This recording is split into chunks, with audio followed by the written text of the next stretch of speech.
তোমার হিন্দু মেয়ে পছন্দ হয়েছে, ঠিক আছে। তোমার ইয়াহুদি পছন্দ হয়েছে, হ্যাঁ ঠিক আছে। এখানে অন্য কি? তোমার যেটা ভাল লাগে এটা, তোমার যেটা মন চায় এটা, তোমার পছন্দই তোমার জীবন।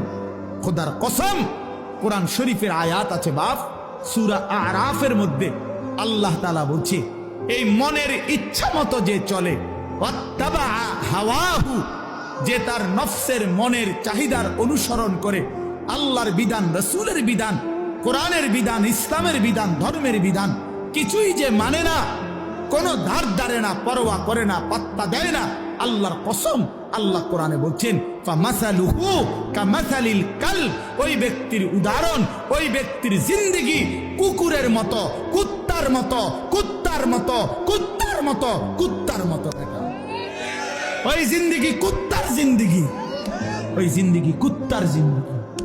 আমি বললাম কোরআনের আয়াত এটা। যে জীবন